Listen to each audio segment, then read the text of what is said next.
Hey, Scott Jordan and Mark Warner here for Jancast number 103 for Thursday, July 15th, 2021. Hey, Mark, did you blow anything up last week? Just things that were supposed to be blown up, nothing that wasn't supposed to be blown up. Yeah, I don't know how it was this isn't on our script, but I don't know how it was in your town, but they seem to have a lot of extra money for fireworks. So they typically went twice as long as normal. Well, we noticed that too. We saw fireworks in every direction Yeah, in the sky. So, yeah, everybody seemed to be doing the firework thing this year. yeah, it was great. It was very, very nice. Almost back to normal. Almost, almost. So what's in the news this week? We got a bunch of stuff coming up. So let's tick through them. Well, one of the things that's fascinating to me is everything getting staged for the 2021 Olympics. And the big question has been going on all year is, what are they going to do to accommodate the Olympics, especially in light of the fact that Japan recently had a little bit of a spike. And so what they're talking about is getting into high definition cameras that are going to scan the crowd and find people that don't have masks on or that are shouting. And then security guards are going to come running over and tell them to stop cheering loudly, I guess. And then I don't know how many people they're going to be scanning, because I thought that almost nobody's allowed to go, right? Other than athletes. Well, this is how they're trying to, I guess, meet in the middle of the road. They're even talking about, you'll love this, Bluetooth beacons that'll be installed that feed the data about who's standing too close. And it will also measure the carbon dioxide level and determine whether or not people are dispersing particles by yelling too loudly. Sounds like a great thing. I'd love to go. Sounds great. Where do I get tickets? It's just kind of an amazing degree of oversight. Yeah. If we're going to go, you probably have to go through some quarantine process just to fly there. I'm guessing people are going to be bathing in hand sanitizer. Well, there's all kinds of problems with that, boy.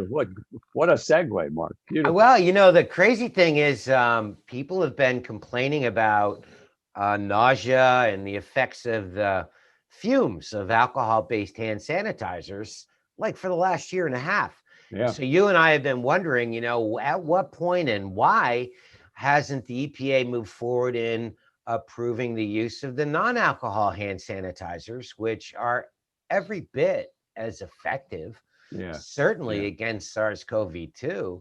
So, and they're far less aggressive on the skin. They don't dry you out and they don't make you nauseous. So it does. It's FDA that has the regulations on it, and does make you wonder why they have not approved a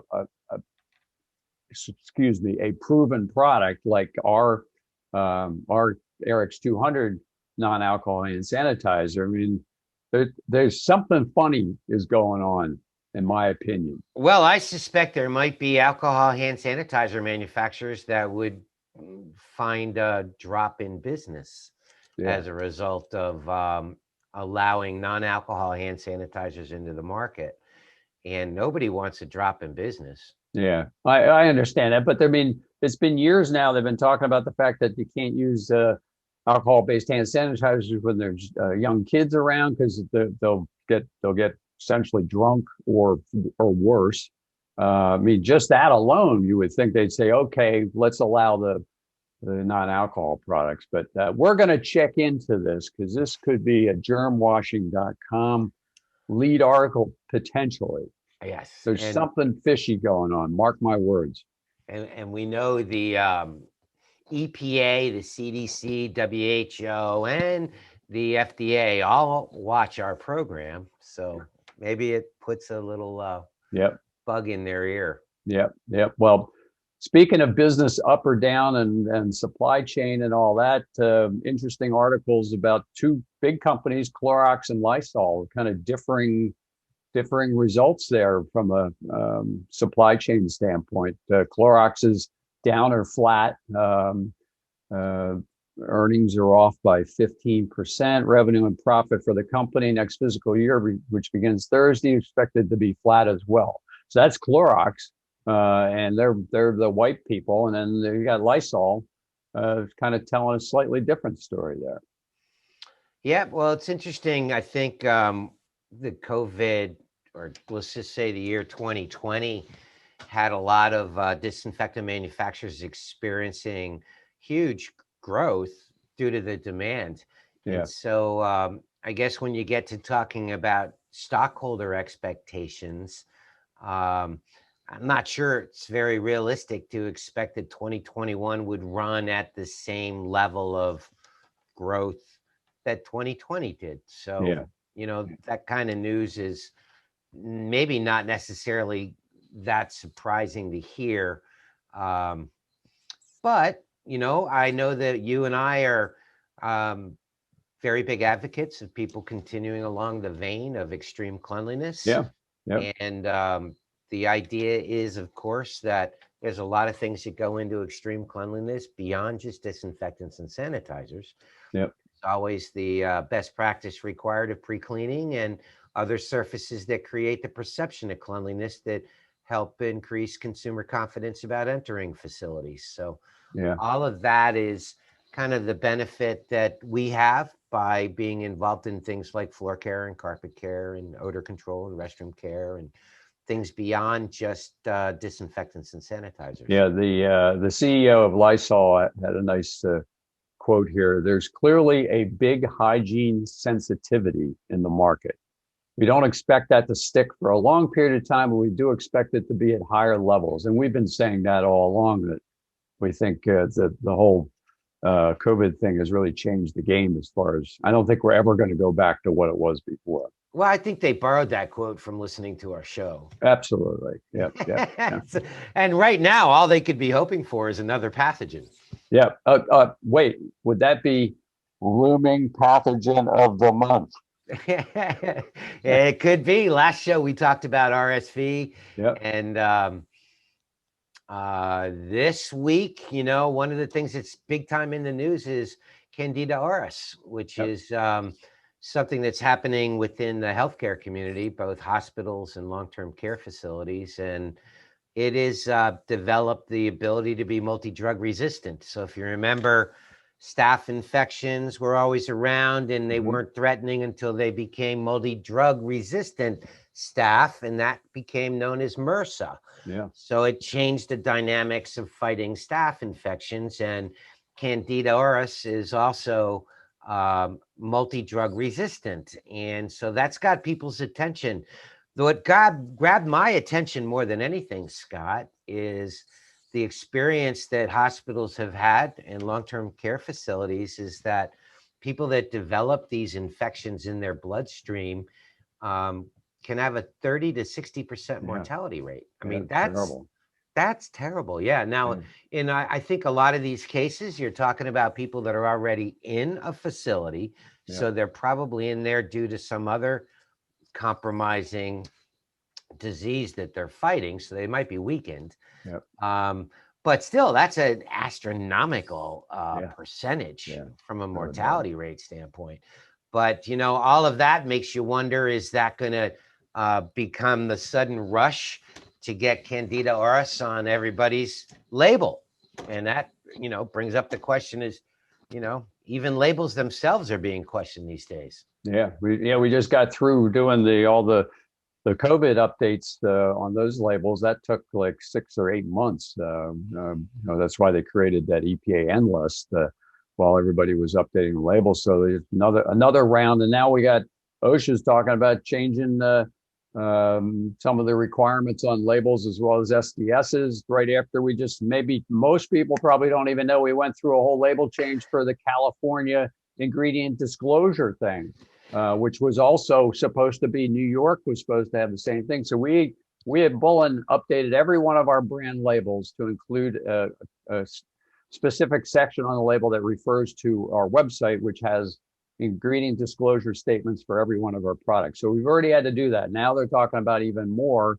But the good news is the ISSA is hosting a webinar or webcast coming up, right? Yeah, that's happening on the 28th of July. Yep. So it was important timing for us to kind of throw that out there, that people that are monitoring these kinds of things, that would be a good way to take advantage of ISSA membership. Yep. We'll put a link below the video this week's or this week. I'm still thinking it's weekly. Below the show video. Yeah. And then you've got Well, something coming up to help out with all that too, right? well, one of the things that's been in the news, and it's not just in the cleaning industry, is how hard it's been for companies to find and hire workers. Yeah. And the cleaning industry is really sensitive to that as well. And what we're finding, though, that people that are trained and certified are in extremely high demand. Yeah. So the ability to kind of manage crews and know the right way and wrong way to do things. It's all about effectiveness and efficiency. And ISSA has a supervisor and management boot camp, which is a live training event, 2-day training event on July 20th and 21st. And that's in Baltimore, Maryland, coinciding with, it used to coincide every year with the NFMT show. But the interesting point on that, Scott, is I'm the instructor for that class, Cool. representing the ISSA CMI's Certified Custodial Supervisor Program, which I did for the last 5 years with the ISSA, and done a few since then as an employee of Bullen. Yeah, that's cool. And it's an in-person one too. Live one, yep, maskless and live, I guess. Oh. So it's good to see that kind of thing coming back, though. Yeah. There's something about doing Zoom training versus live training. There's a connection that an instructor has with attendees to these kind of training, and you can't really get as much of that when you're doing purely Zoom stuff. So I'm looking forward to it. I think it's great. I'm also looking forward to the ISSA show. Yes, it's they just open. They're getting ready to open the registration. So Mark, you and I are definitely going to go because we're exhibitors, as well as you are doing some training while you're there as well, I think, right? Yep. So what we need to know is how many of our customers are going to come, and potential customers. So we're hoping. It's a long ways off. It's it's in November, November 15th through the 18th. But be nice to have a good turnout since we're making the trip anyway. It'd be great to see people in person and all that. So it's been a while. Kind of missed the show. Well, that makes me wonder is maybe we can pick up some recorded snippets and verbal sound bites and stuff at the show that we can use in the Jancast that will follow that show. Maybe we could hop on a tram car and do the show like we've done in the previous ones, right? Yeah, although I remember driving one time and they vowed not to let me drive another tram car again. So yeah, when we got up on the two wheels going around the turn. Yeah, I think it was the power slides that threw everybody off. But hey, if you don't know what I'm talking about, I'll post which Jancast that was, so you guys can tune in and check that one out. Heck, we were hanging the mics off the train, trying to interview people as we went cruising by. It was amazing. Yeah. So it was good stuff. So as I said earlier, we are on a 2-week schedule. So we'd like to hear from you. How do you like it? We're focused on giving high priority news and increasing our production levels and everything else. So we need some feedback, right?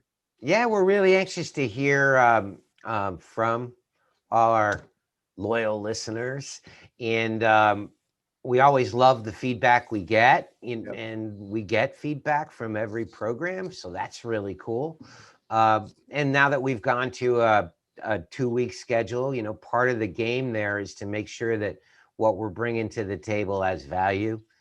And so we're really anxious to hear what you think of today's program. And we're always Scott, can think of a half dozen times where we have gotten comments which led us into things that we did in the following Jancast. I can remember the one with the life preserver for floating paper clips because people were afraid their paper clip would drown.